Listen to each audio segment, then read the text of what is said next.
Hi, it's Christina with the Sisyphean Journal. I already covered two of today's deaths for February 3rd. One was a criminal abortion in 1924, where after the woman died, the doctor and a couple of his friends dumped the woman's body in a river. Another one was a safe and legal abortion death where the woman went to the good kind of fake clinic, not the bad kind that endangers women by handing out diapers and baby clothes. That's the bad, dangerous kind of clinic. This was the good kind of fake clinic where they pretend that they're licensed and regulated, but they're not, and then women die. But they're not giving out baby clothes, so it's not a problem. So the other death we look at today, George Strugnell was a roofer and a father of 8, and he told the police how his 16-year-old daughter Mary lost her life. He said, 22-year-old Vernon Kaiser met my daughter a year ago. She was only 15 and just out of grammar school, so my wife and I did all we could to discourage his attentions. He worked in his father's machine shop a few doors from our house and used to stop and see Mary every night. Sometimes he took her out.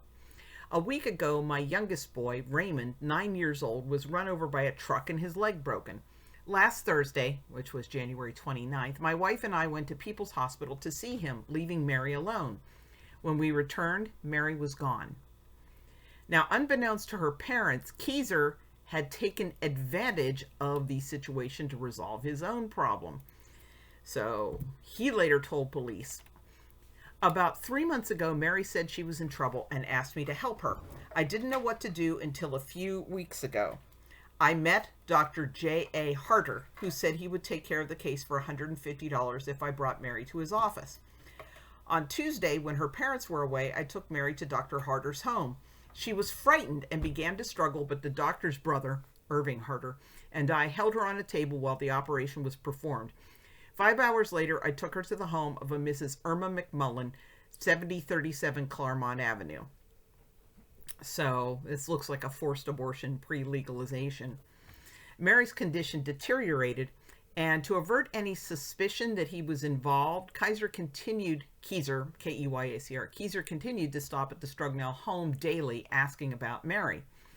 On Friday of February 1st, Harder told Kaiser that he could not do anything more for Mary and suggested that he consult Dr. J.A. Goodhart.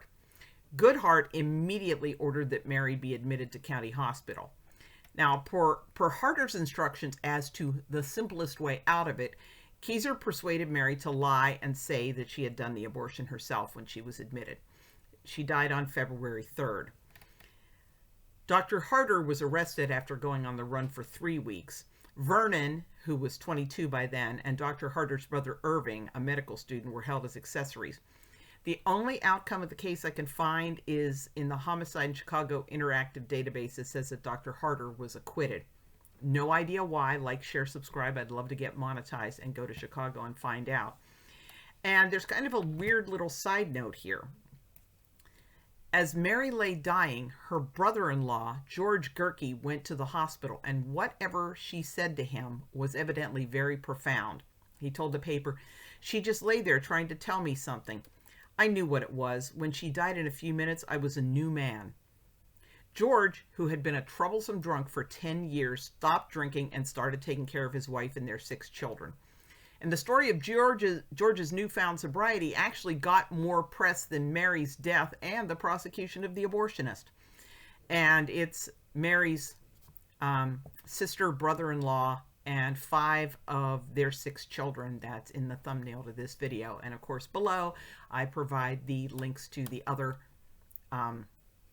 abortion anniversaries today. If you're on Rumble, I am also providing a link to my source documents. If we're not on Rumble, you'll just have to go look it up.